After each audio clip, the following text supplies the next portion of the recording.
How great are the gender differences between men and women? And what role do biology and evolution play in explaining those differences?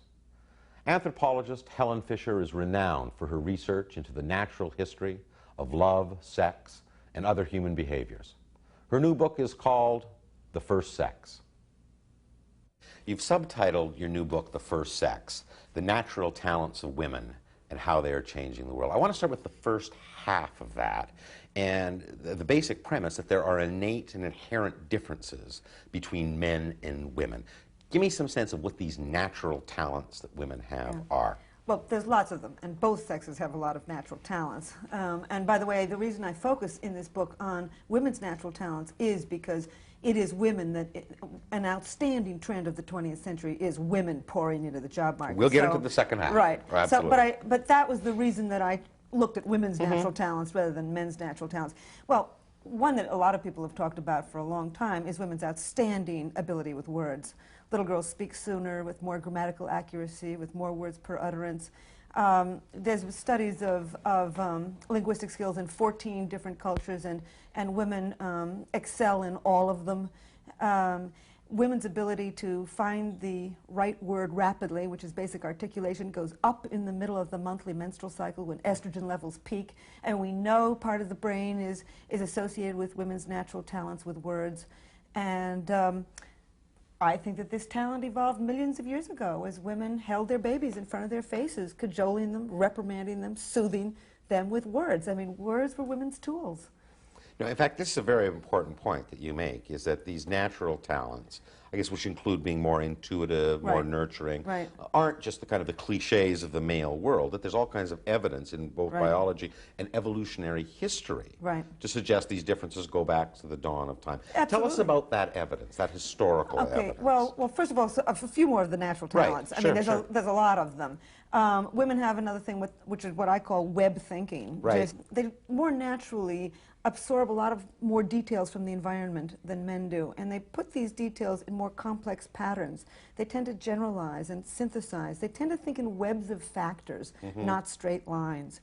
Whereas men's thinking, this is all average, these are big averages, is more focused. Men tend to compartmentalize themselves, get rid of extraneous pieces of data, and then in a step-by-step fashion begin to move from A to B to C to D. Now, why would that be, again, in evolutionary historical terms? Well, I think that women's web thinking probably evolved from what we call multitasking, doing many things at the same time. I mean, for millions of years, women held the baby in one arm and the 4-year-old in another, and they're trying to pound nuts and trying to stoke the fire and trying to talk with friends and chase the wild boars away, or these berries poison. Absolutely.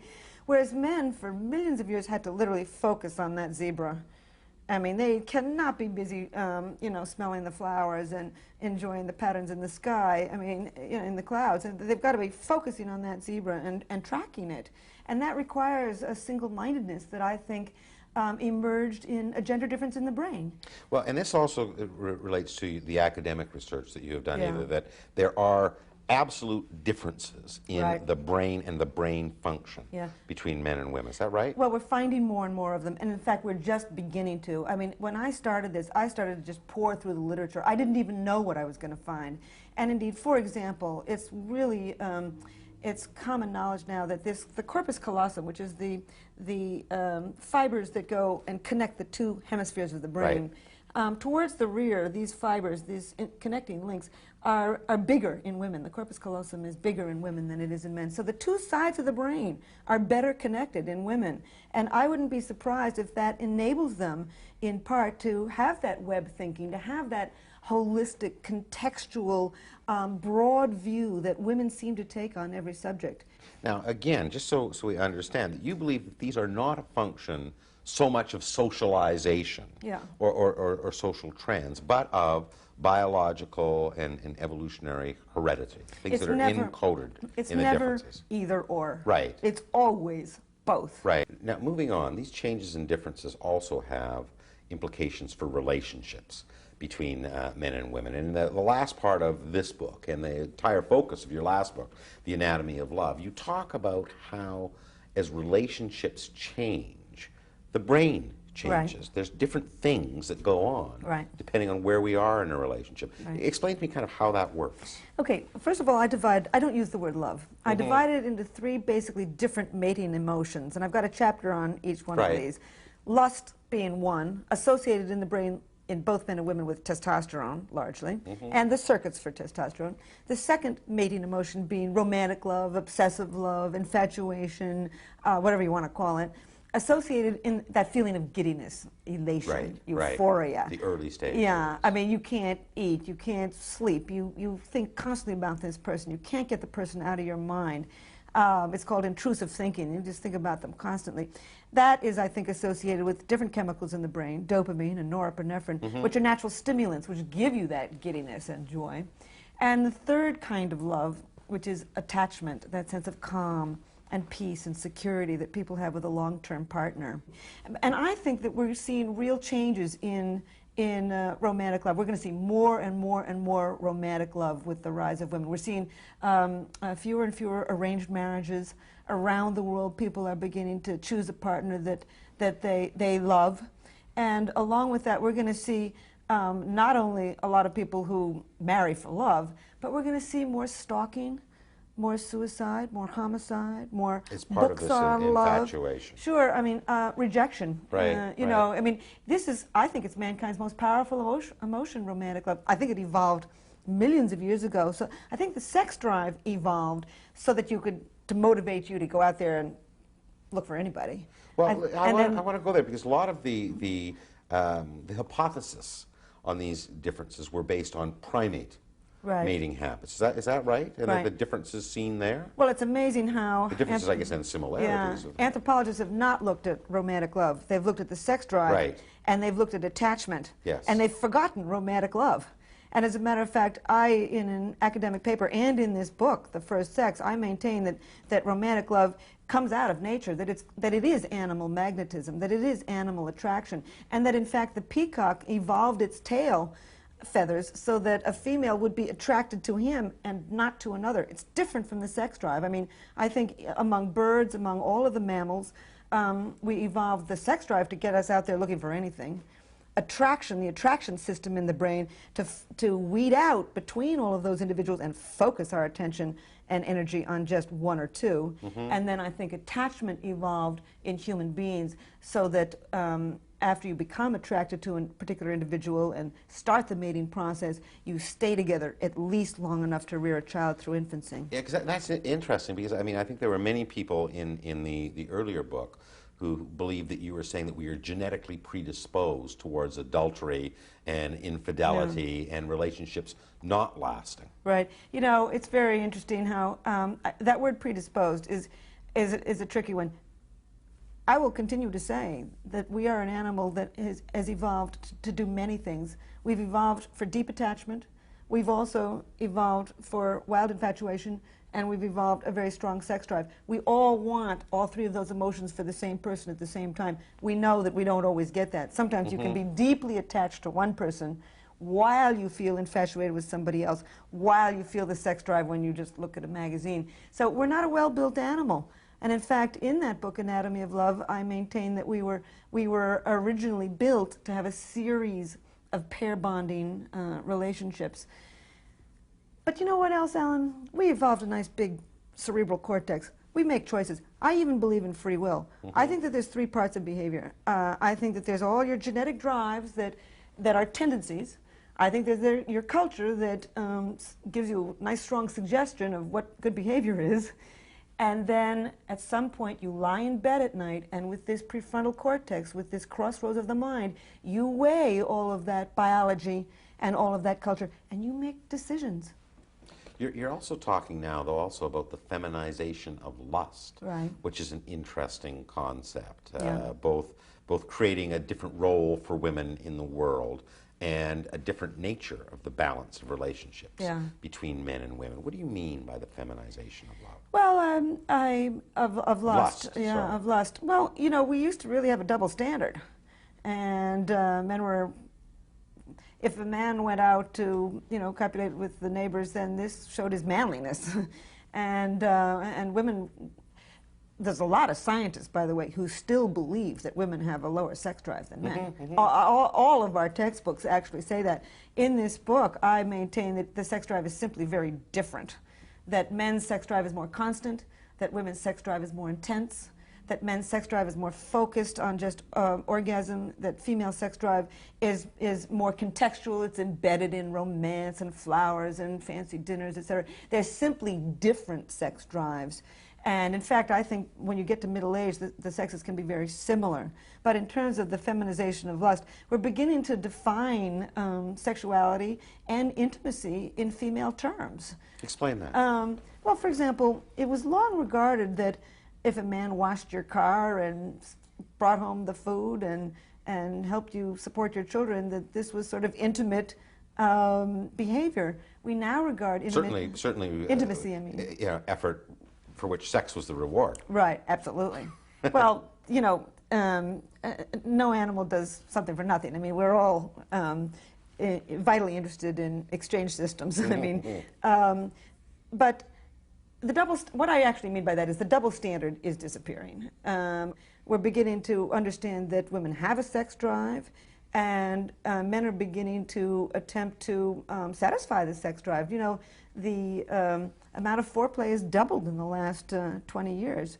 Men are attempting to listen to women and be So men are responding to the feminization of lust. I think so, men yeah. like this. I don't think so. Women are more I think they're expressive. scared.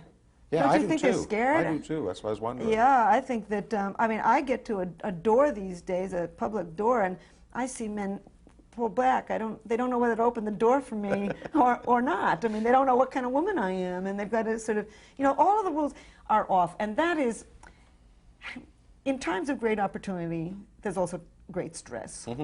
And for millions of years on the grasslands of Africa, men and women were equals, by the way. We're now moving forward toward a time Coming back. where we're seeing equality between the sexes That's again. that's worth explaining. I think that's very Yeah. interesting. How the plow killed equality for Yeah. a period of time.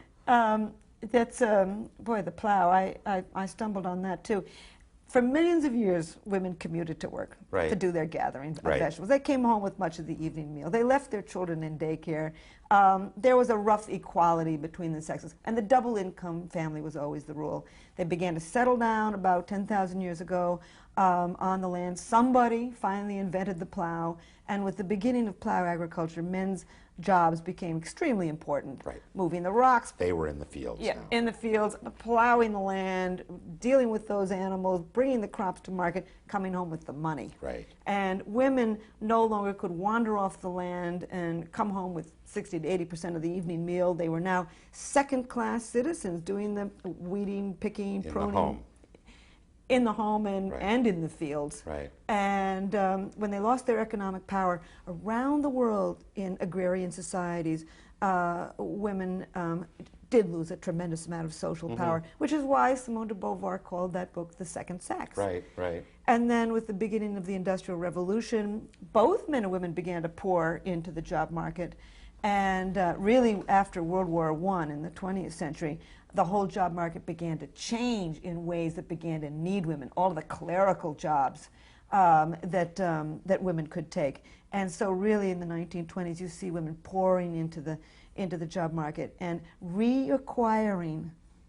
slowly reacquiring what is soon to be, I think, an economic equality, which is highly compatible with our ancient human spirit.